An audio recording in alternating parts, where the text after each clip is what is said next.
Hi అండి. This is Aaru's kitchen. Welcome back our channel world famous kitchen food.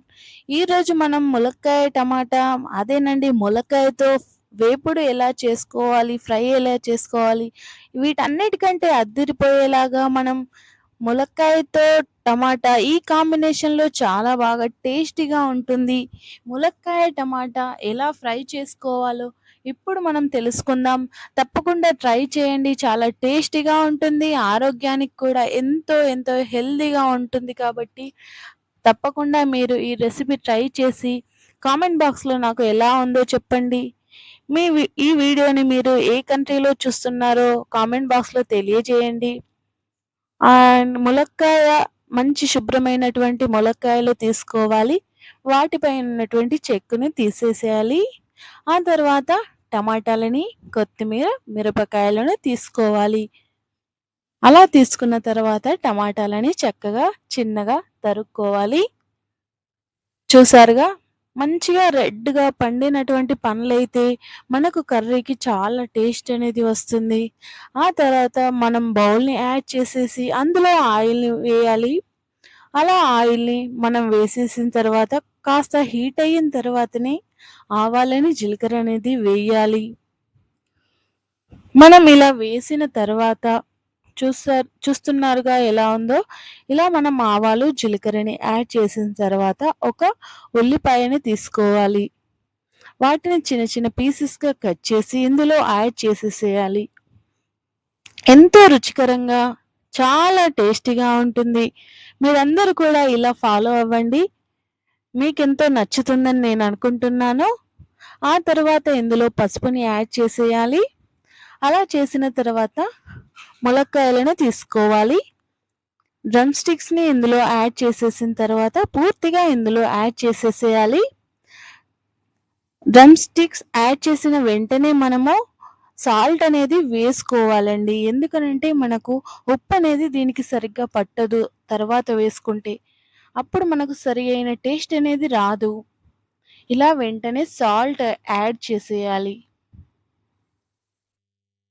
చూస్తేనే తినేయాలనిపిస్తుంది కదా! తప్పకుండా ట్రై చేయండి. తర్వాత అల్లం వెల్లుల్లి పేస్ట్‌ని యాడ్ చేయాలి. ఎట్టి పరిస్థితుల్లోనూ మనం ముందు అల్లం వెల్లుల్లి పేస్ట్‌ని యాడ్ చేయొద్దు. ఎందుకంటే కర్రీ అనేది అడుగంటిపోతుంది. ఇలా కాసేపు అయ్యాకనే మనం అల్లం వెల్లుల్లి పేస్ట్ అనేది యాడ్ చేయాలి. ఇలా యాడ్ చేసేసి చక్కగా మనం దీనిని కలుపుకోవాలి.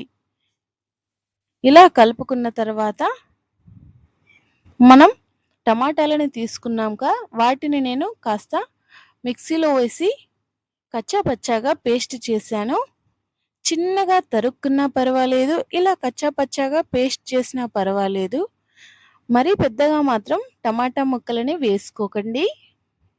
ఇలా టమాటాని వేసిన తర్వాత చక్కగా దీన్ని మొత్తంగా కలుపుకోవాలి. చాలా టేస్టీగా ఉంటుంది. అద్దిరిపోతుంది. ఒక్కసారి తిని చూస్తే గనక మళ్ళీ మళ్ళీ తినాలనిపిస్తుంది. ఇలా మాత్రం ఒక్కసారి ట్రై చేయండి. ఆ తర్వాత ఇందులో కారప్పొడి, రెడ్ చిల్లీని యాడ్ చేసేసాను. ఇలా రెడ్ చిల్లీని కూడా యాడ్ చేసి, ఆ చిల్లీ అనేది మొత్తం ఇందులో మిక్స్ అయ్యేలాగా కలుపుకోవాలి. మనం ఎప్పుడు కూడా స్టవ్‌ని మీడియం ఫ్లేమ్‌లోనే పెట్టాలి. ఎందుకంటే కర్రీస్ ఎప్పుడు అడుగంటిపోతాయి కాబట్టి మనం మీడియం ఫ్లేమ్‌లో పెట్టి చేసుకుంటే కర్రీ అనేది టేస్ట్ కూడా ఉంటుంది. ఇలా చిల్లీ పౌడర్ వేసిన తర్వాత వాటర్‌ని యాడ్ చేయాలి. ఇలా వాటర్‌ని యాడ్ చేసేసి చూస్తున్నారుగా ఎలా ఉందో చాలా టేస్టీగా ఉంటుంది. వాటర్‌ని యాడ్ చేసిన తర్వాత అందులో కాస్తంత కొత్తిమీరాకు యాడ్ చేయాలి. అలా యాడ్ చేసి మూత పెట్టేసి కాసేపయ్యాక మూత తీసి మళ్ళీ ఒకసారి దీనిని కలుపుకోవాలి. ఇక ఇంతేనండి. అద్దిరిపోయే రెసిపీ అనేది ప్రిపేర్ అయిపోయింది. తప్పకుండా ఈ రెసిపీ ట్రై చేయండి. మా ఛానల్‌ని ఎవరైనా కొత్తగా చూస్తున్నట్లయితే తప్పకుండా మా ఛానల్‌ని లైక్ చేయండి, షేర్ చేయండి, సబ్స్క్రైబ్ చేసుకోండి. ఇలాంటి మరెన్నో రెసిపీస్ కోసం మా ఛానల్‌ని తప్పకుండా సబ్స్క్రైబ్ చేసుకోండి. చూసారుగా ములక్కాయ వేపుడు, ములక్కాయ టమాటా కర్రీ అనేది ప్రిపేర్ అయిపోయింది.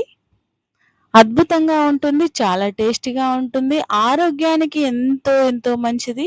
పిల్లలు, పెద్దలు చాలా ఇష్టపడి మరీ తింటారు. ఇలా కనుక చేసి పెడితే. ఒక్కసారి నేను చెప్పిన విధంగా చేసి పెట్టండి. మళ్ళీ మళ్ళీ తినాలనిపిస్తుందంటారు. Thank you for watching.